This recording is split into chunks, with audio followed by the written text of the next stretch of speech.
आपण जेव्हा पण मेंढी पालन करतो त्यावेळेला कसं होतंय जे आपल्याला माहिती नाही त्याच्यासाठी आपण यूट्यूबला आता भरपूर बघतो. यूट्यूबला भरपूर काही असे व्हिडिओ आहेत.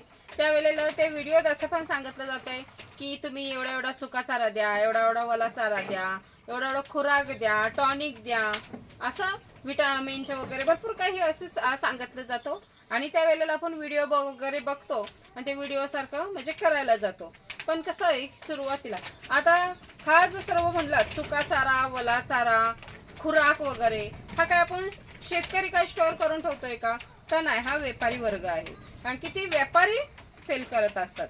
व्यापाऱ्यांकडे तो स्टोअर केलेला जातो. आपल्याकडे एवढी जागा वगैरे सर्व म्हणजे एखादा असा माणूस व्यक्ती असेल ज्याच्याकडे सुका चारा, वला चारा असेल, पण खुराक हा शेवटीला विकतच आणायला लागतोय आणि तो विकणारा पण व्यापारीच असतो. काय आपण खुराक स्वतः हे करत नाही. त्यामुळे की आता जो सोयाबीनचा भुसकाट आहे पहिलं त्यांना कोण विचारत नव्हतं, पण आता 6 रुपये किलो सोयाबीनचा भुसकाट आहे. आणि नेतात म्हणजे आपण शेतकरी जो आहोत ते मेंढी पालनात वगैरे असू दे तरी पण आपल्या कामातनं आपण तो सोयाबीनचा भुसकाट वगैरे जमा करायला वगैरे जात नाही. जी लोक त्या सोयाबीनच्या भुसकाटचं काय करत नाहीत ती लोक मग जी अशी व्यापारी वगैरे असतात ते नेतात आणि मग तो विकला जातो 6 रुपये किलोने. मग आता ज्यांच्याकडे आहे त्यांचं वेगळी गोष्ट आहे की त्यांचं स्वतःचं आहे सोयाबीनचा भुसकाट वगैरे, सुका चारा वगैरे स्वतः केलं तर वेगळी गोष्ट आहे. पण विकतचं आणून आपल्या मेंढरांना वगैरे घालणं हे मात्र योग्य नाही. कारण की कसं आहे की प्रत्येक गोष्टीला पैसा लागतोय. मग त्याच्यापेक्षा नॅचरल असू दे, स्वतःकडे जे आहे त्याच्यातच मेंढी पालन करणं योग्य आहे. स्वतःकडे सुका चारा असला तरी चांगला आहे. सुका चारा, वला चारा तुम्ही स्वतः केलात आणि मग मेंढरांना घातलात तर चांगला आहे. पण विकतचं आणून घालणं म्हणजे आपण व्यापाऱ्यांकडे जास्त पैसा ओततोय आणि आपल्याकडे मात्र काही येत नाही. मग हा व्यापाराचा सर्व एक भाग आहे. मध्येच खूप बोलबाला होता हरिपत्ती म्हणून. हरिपत्ती म्हणजे आता सुबाबरीची पानं असतात बारीक बारीक, तशीच ती पानं असतात. ती आपल्याकडे नाही तर राजस्थानवरनं यायची. जेव्हा राजस्थानवरनं शेळ्या ईदीसाठी वगैरे इकडे येतात त्यावेळेला ती यायची हरिपत्ती वगैरे.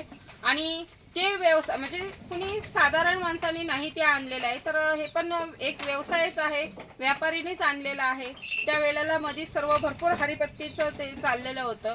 आणि कसं आहे ना, प्रत्येक वेळेला विकतचं चारा घेणं हे परवडत नाही. त्याच्यापेक्षा तुम्ही नेपियरचे कुठलेही प्रकार 2-4 प्रकारचा जर गवत असला, आता आमच्याकडे काही प्रकारचे गवत जगत नाहीत, पण नेपियरचे जे प्रकार आहेत ते थोडेफार आमच्याकडे जगतात. तसंच आहे, आम्ही 3-4 प्रकारचा लावलेला आहे. तसंच 3-4 प्रकारचा गवत असला म्हणजे भरपूर होतो. कारण की काय, त्याचाच तुम्ही सुका चारा बनवा, त्याचाच तुम्ही वला चारा बनवा, परत तुम्ही मुरघास पण स्वतः बनवा, ज्याने तुमच्या मेंढरांना असू दे, शेळ्यांना असू दे, की वेगवेगळी व्हेरायटी त्यांना खाता वगैरे येते. तसंच आहे, वेगवेगळी व्हेरायटी असलीच पाहिजे. मेंढरांसाठी, शेळ्यांसाठी व्हेरायटी असली पाहिजे. कारण की पण 3-4 प्रकारचे अगदीच इतकं नाही. आणि कसं आहे ना, प्रत्येक वेळेला विकत चारा आणून घालण्यापेक्षा हे आपण जे स्वतः करू ते चांगलं आहे. जसं काही लोकांकडे सोयाबीनचा भुसकाट स्वतःकडे असतो, तोही घातला तरी चालतो. पण विकतचा आणून आपण फक्त व्यापाऱ्यांची भर करतोय.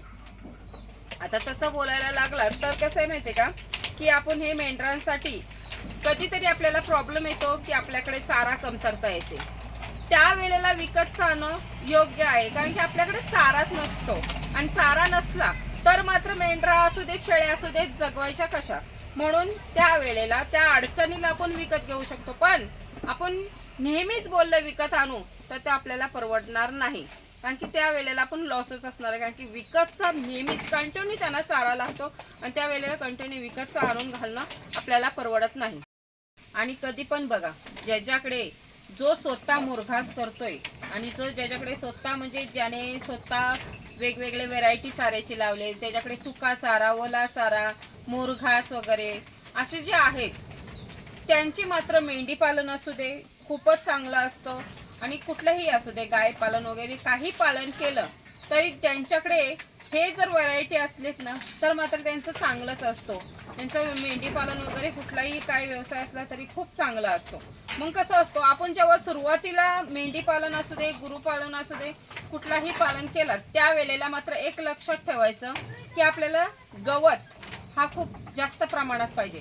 तुमच्याकडे 5 असतील मेंढ्या वगैरे तर 10 मेंढ्यांचा गवत पाहिजे, म्हणजे एक्स्ट्रा गवत पाहिजे. तुमच्याकडे 10 असतील तर 20 मेंढ्यांचं गवत पाहिजे, कारण की मेंढ्यांना गवत जास्त असणं गरजेचं आहे. आता समजा तुमच्याकडे जास्त गवत असला तर तुम्ही त्याचा मुरघासही करू शकता, सुकाही घास करू शकता. म्हणून मेंढ्यांपेक्षा जास्त गवत असणं गरजेचं आहे. आणि गवत जास्त असलं की आपल्या मेंढरांसाठी योग्य असतं. मग आपल्याला विकतचं आणणं काही गरज नाही आणि खुराक वगैरे हे देणं परवडतच नाही. म्हणून माझ्या मते की नॅचरल आपल्या फक्त गवतावरच पालन करणं हे योग्य आहे. आणि कसं आहे ना, हे माझ्यासोबत झालेलं आहे, त्यामुळे हे सांगते की सुरुवातीला जेव्हा मेंढी पालनात आमच्याकडे रानात पण गवत होतं, आम्ही थोडंफारच लावलेलं होतं गवत. असं वाटलं की त्यावेळेला पुरेल, आपली एवढीशीच मेंढर आहेत तर मग आपल्याला तो गवत पुरेल असं एक झालेलं आहे. पण कसं आहे की त्यावेळेला आमच्याकडे म्हणजे पाऊस गारठा जास्त असल्याने त्याची वाढ होत नाही गवताची. म्हणून मग प्रॉब्लेम यायला लागला की मेंढर आहेत पण गवत कमी पडतंय. म्हणून एक सांगते की मेंढर जेवढी आपल्याकडे असतील त्याच्या दुप्पट आपल्याकडे चारा असला पाहिजे, म्हणजे आपल्याला कमतरता येत नाही. आणि ओल्या चाऱ्यावरती पण आपण ह्याचं नियोजन चांगलं ठेवू शकतो.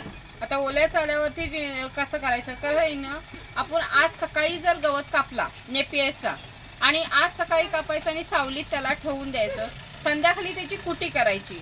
आणि कुटीचं पण कसं आहे माहिती का, डिग लावून नाही ठेवायचं, कारण की डिग लावला की त्याच्यात घाम वगैरे गरमी पकडली जाते आणि ते गरम होतो. म्हणून काय करायचं, आपण त्याला संध्याकाळी कुटी केल्याच्या नंतर असं पसरवून ठेवायचा आणि दुसऱ्या दिवशी सकाळी त्याला घालायचं मेंढरांना. मग असं म्हणजे सुक्या चाऱ्याचा वगैरे काही प्रॉब्लेम येत नाही आणि ओल्या चाऱ्याचा असा पाण्याचा पण काही त्रास होत नाही.